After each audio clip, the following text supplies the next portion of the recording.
Mesdames, Mesdemoiselles, Messieurs, bonjour. Là, je vais vous donner quelques secrets parce que je vais vous donner des petites orientations. Alors, si vous connaissez tout ce que je vais vous dire là, si vous le connaissez bien, vous serez déjà un bon petit kabbaliste des nombres, un bon petit numérologue. Vous aurez déjà une certaine assise. Bon, je ne vous donne pas les réalisations, les cycles adjacents, etc., etc. Je ne vais pas rentrer là-dedans, ce sont des détails, etc. Vous pouvez les étudier ailleurs. Mais ce que je vous ai donné là, année personnelle, transit, année, maison astrologique, vous êtes au top. Au top. Si vous les apprenez, si vous apprenez ce que je vous ai dit, vous serez à la hauteur, véritablement. Maintenant, je vais vous donner quelques secrets. Quelques secrets sur la cabale des nombres. Suite 6 et fin. Et fin. E-T, fin. F-I-N. Alors, les nombres forts sont, notez tout ça dans votre tête, ou reprenez la vidéo et notez. Les nombres forts sont le 1, le 8, le 11 et le 22. J'ai vu le 1, bon, les gens sont seuls, il faut qu'ils se battent par eux-mêmes, bon. Mais quand ils arrivent à des postes très très importants et à des résultats probants dans leur vie. Les nombres dits faibles, le 2, le 4 et le 6. Enfin, les nombres de moyenne importance, le 3, le 5, le 7 et le 9. Voilà. Maintenant, notez tout cela maintenant, parce que je vais vous dire beaucoup de choses là. En maison astrologique 12, la personne peut avoir envie de ne pas se soigner correctement. Oui, quand vous êtes en 12, si vous êtes par exemple malade, vous dites, oh, bon, allez, je vais pas aller m'enquiquiner chez le médecin, je vais pas le déranger aussi, et puis bon, voilà quoi, donc pas envie de me soigner pour l'instant. Ça, c'est très intéressant comme perspective. Une femme qui est enceinte en maison astrologique 12, il peut souvent y avoir des problèmes avec le bébé.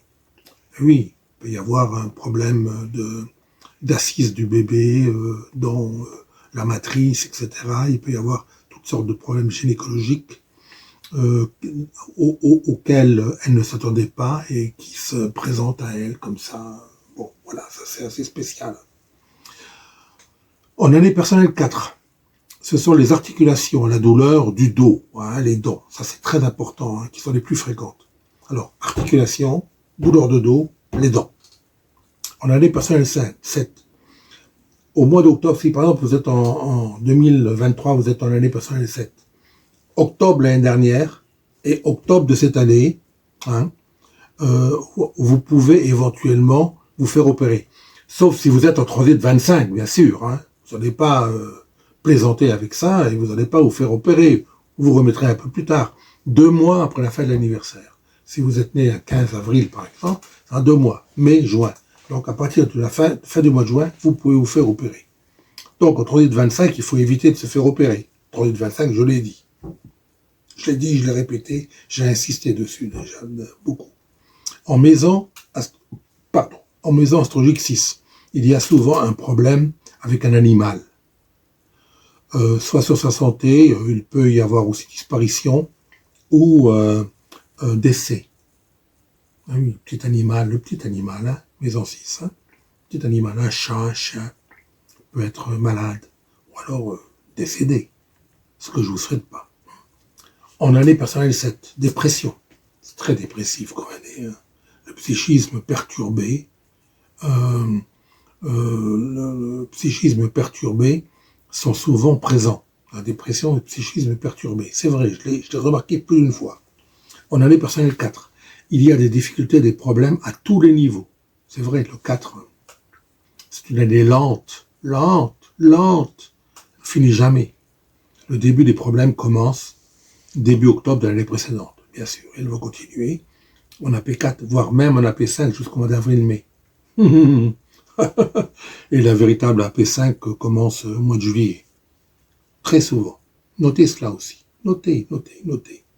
Les 2 années personnelles qui concernent le plus une maison astrologique sont l'année personnelle 4 et l'année personnelle 6. Donc, quand vous avez une année personnelle 4 et une année personnelle 6, regardez la maison astrologique, ce qu'elle donne. Si on déménage en année personnelle 4, on fait des travaux, ou on refait des travaux, car c'est toujours dans la difficulté. En AP4, c'est dans la difficulté. En AP6, vous allez être content. En AP6, vous allez dire, oh là là, ma nouvelle maison, qu'est-ce qu'elle est belle, etc. Je vais bien aménager, etc. Je vais y vivre comme un pape. Mais en AP4, là, vous allez dire, je suis pas très content. Bon, je suis venu dans un endroit, là, il y a du bruit avec les voisins et tout, je sais pas ce qu'il y a. Bon, voilà. En transit 29, il y a déception au niveau d'une présence féminine au travail. Ça peut être une collègue de travail, ou la chef de FE, une femme, ou la femme du patron, une femme chef ou la femme du patron, si c'est un homme. Où il y a donc des problèmes venant de ces femmes-là. Donc, collègue de travail, chef patron, ou la femme du patron, monsieur le patron. En amour, c'est nous qui trompons notre maîtresse ou notre femme. En ce qui concerne une femme, il y a toujours tromperie venant d'une femme de son entourage.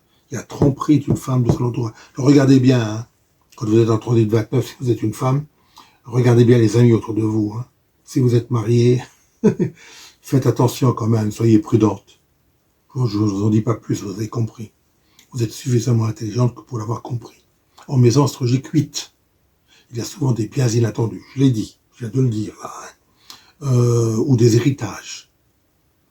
En maison astrologique 12, ce sont souvent de grandes maladies qui frappent, de grandes maladies, comme le cancer, voilà, le sida, beaucoup de choses importantes. En maison astrologique 6, animaux de petite taille, maladie des animaux de petite taille. Maison 12, animaux de grande taille, maladie des animaux de grande taille, de grande taille, pardon. Une table des mages, enfin un transit 23 ou 28. De grandes chances de bouger, particulièrement avec une AP1 et une AP5. Notez tout cela. En transit 21 et 25, il y a le mort de l'entourage, en particulier avec un transit 21 et une maison astrologique 8. Mais quand vous voyez transit 21, maison astrologique 8, il y a mort de l'entourage, il y a décès de l'entourage. Lorsqu'une année personnelle 7 croise une maison astrologique 6, 6, 6, 6, 12 et 1, 13, 4. Il y a très souvent mensonge, tromperie dans le travail. En année personnelle 7, le système immunitaire est en baisse.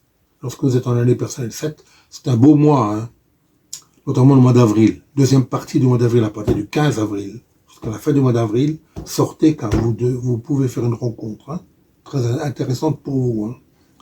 Donc, le système immunitaire est en baisse en année personnelle 7. Une maison astrologique et un transit ont une influence 2 mois avant la date de naissance, notamment transit 25 et transit 27. 2 mois avant, 2 mois après. Quand on fait un voyage en AP7, c'est un voyage original, qui marque. Il y a très souvent une rencontre avec une personne qui marque, qui va marquer. En AP1 et maison astrologique 1, avril et septembre, de l'AP1 bouge. Regardez ça, regardez donc en AP1 plus maison astrologique 1. Vous allez regarder le mois d'avril et le mois de septembre, ça bouge énormément. Avril et septembre. Il faut savoir qu'une maison astrologique n'a pas d'influence majeure pouvant mettre en péril le couple. C'est vrai, c'est vrai. Certains numérologues ne font pas attention à cela, mais c'est très important, ce que je vous dis là. Bon, maintenant, il faut savoir que les âges entre 18 et 19 ans, 30 et 31 ans, 42 et 43 ans, 54 et 55 ans, 66 et 67 ans sont des âges marquants car ils correspondent au passage d'une maison astrologique 7. Alors, maintenant je vais vous parler de démarrage dans le travail. Alors ça, ce sont des secrets intéressants. Notez tout cela. Quand une année personnelle 1 rencontre une maison astrologique 1, 4, 8, il y a un démarrage positif dans le travail. Quand une maison astrologique 4, quand une année personnelle 4, rencontre une maison astrologique 1, 4, 8, démarrage positif. Une année personnelle 8 rencontre une maison astrologique 1, 4, 8, démarrage positif. En année personnelle 5 et en maison plus une maison astrologique 6 ou maison astrologique 10, en AP9 ou plus maison astrologique 6 ou maison astrologique 10, le démarrage est positif ou négatif.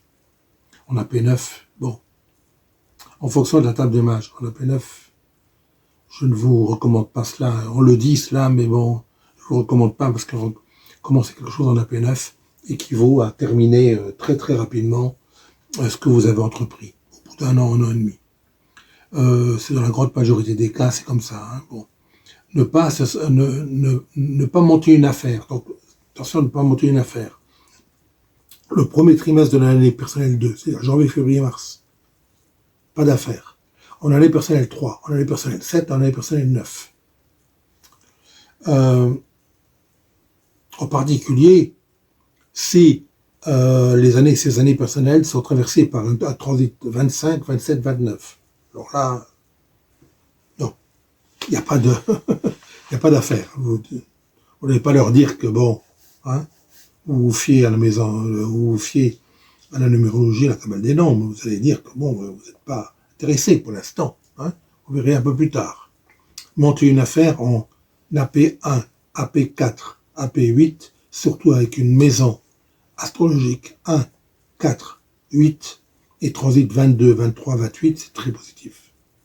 Donc, AP1, 4, 8, surtout avec une maison astrologique 1, 4, 8 et des transits 22, 23, 28, très positif.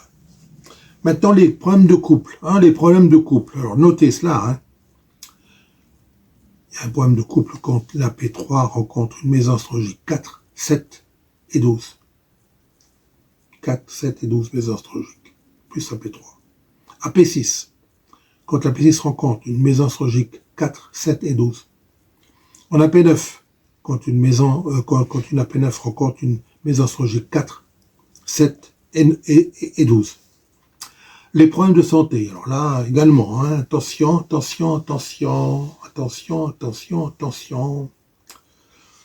AP4, P4 à P7, souvent des problèmes de santé. Ça commence toujours au mois d'octobre de l'année précédente. Hein. Donc si vous êtes en 2023, vous êtes en P7, les problèmes ont commencé à partir d'octobre de la P6. Hein, octobre, voilà. Donc les problèmes de santé. Quand une AP4 rencontre une maison 6, 8 et 12, problème. Quand une AP7 rencontre une maison astrologique 4, 8 et 12, problème. Quand une AP8 rencontre une maison astrologique 4, 8 et 12, problème.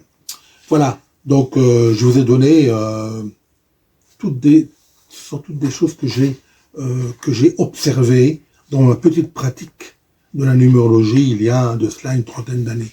Voire même, oui, une trentaine d'années à peu près.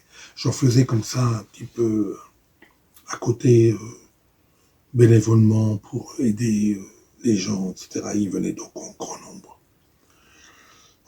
En grand nombre. C'est bon, voilà, donc j'ai fait ce que je devais faire. Voilà, donc bien écoutez, je vous remercie de m'avoir écouté. Abonnez-vous, likez et partagez. Et je serai très content. Merci, à très bientôt.